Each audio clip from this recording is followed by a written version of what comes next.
So there's currently a terrible news about our very own Moesha Buduong on the internet.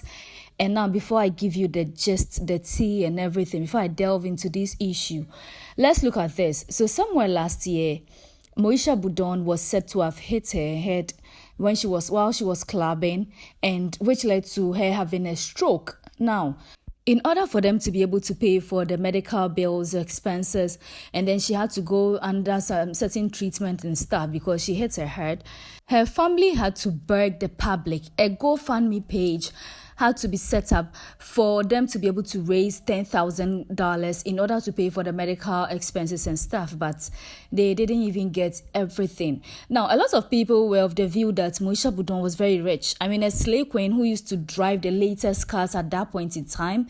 She had an apartment at East Legon. She was living large. She was the envy of a lot of girls. Forget Hajia Bintu and the rest. They came later after Moesha Buduong. Now, look at this video of Moesha Buduong. She is trying to walk very well or normal after suffering from a stroke. The stroke that they had to solicit for funds on the GoFundMe page for her. Sorry about that. That's Moesha Buduong. This young lady, if you know her, used to roll with the big boys. When I say the big boys, I'm talking about the big boys in the industry. She used to roll with Wizkid, roll with. It was once even rumored that she was dating popular Nigerian pastor Apostle Johnson Suleiman. Or yeah, is this Suleiman or something? Yeah. Like we all know that story where Alima Abubakar came out to say that Apostle Johnson was behind her illness and even behind Moesha Buduong's illness a couple of years ago when she nearly ran mad on the streets of Accra. So forget Hajia Bintu and the rest. Moesha Buduong was a very big deal in Ghana. You know, she got her fame when BBC came to interview her, and then she admitted that she is dating a married man in order for her to be able to fund her lifestyle. I mean, she wanted to live big, or she was living large. She was driving the latest car and stuff. Now, after hitting her head, it came out that she now had a stroke. And funny enough, this young lady used to roll with big boys, but was unable to raise 10,000 Ghana cedis $10,000 for her treatment. A lot of people were like, okay, we thought you were very rich. We thought you had, what did you even use your money for? Because you used to roll with the big boys. You had no investment. You had nothing. That is when people decided to, tell Hajia Bintu and the rest, learn from the lifestyle of Moesha Buduong, because if she is currently on the sick bed soliciting for funds for $10,000, if Moesha was very healthy, I mean, the sleeping at $10,000 is something very small. Have you seen the apartment that she lives in at East Legon? And she pays $1,000 a month. So imagine for 12 months, that is $12,000 a year. And this lady, when she had a stroke, was unable to raise $10,000 at her GoFundMe page.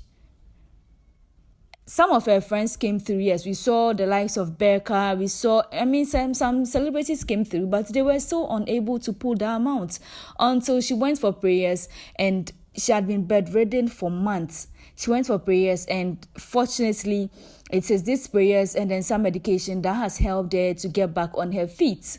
Just like YOLO star Charles also was healed by a prophet after suffering from a great illness that could have cost him his life. Moesha Buduong was also healed by Prophet Percy. Yes, according to people, the prophet who healed Moesha Buduong from her stroke, who took care of her and stuff, is Prophet Percy. It's very sad seeing Moesha Buduong in this kind of state is worrisome, because this lady has been all over the world. She has been in Nigeria. She has been trending. I mean, she was the curviest celebrity we knew in Ghana before all these people decided to go under the knife. Yes, she admitted that she had gone under the knife and that she wasn't scared to let anybody know. She proudly flaunted her curves and stuff before even the likes of Sam Amumen, Fela Makafui, Nanama McBrown, and others also decided to go under the knife and then embrace themselves by telling the truth that, yes, we've also gone under the knife. I know a lot of you knew Moesha Buduong before she fell sick. You've all seen how large she was living. Now, this is the Moesha Buduong we have now.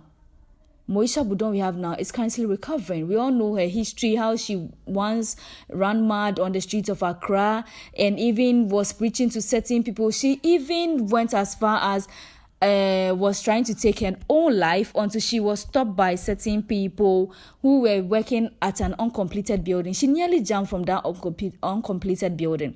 But it took the Masons around to stop her from taking her own life. That is when she started preaching to people, and then the rumors of her and then the alleged affair with popular Nigerian pastor Apostle Johnson Suleiman came out. If not, Moesha Buduong was very fine. $10,000 was no money for her, because if she spent $1,000 at the apartment she lives in and it's her man, according to her, it's her man. We don't know if it was a married man or not, was the one taking care of her. $10,000 shouldn't have been an issue. But then when she fell sick, it looks like most of her friends abandoned her, left her to her fate, left her to the mercy of Ghanaians to, tear her apart, even though she was on a sick bed. So if you see Moesha Buduong trending currently, it's because of this video. Because the last time we heard, she was in a state, she had a stroke and was in a vegetable state, but now she's up and then walking. We wish her well, but we pray and then we hope that she doesn't go back to that lifestyle and then she changed for the good.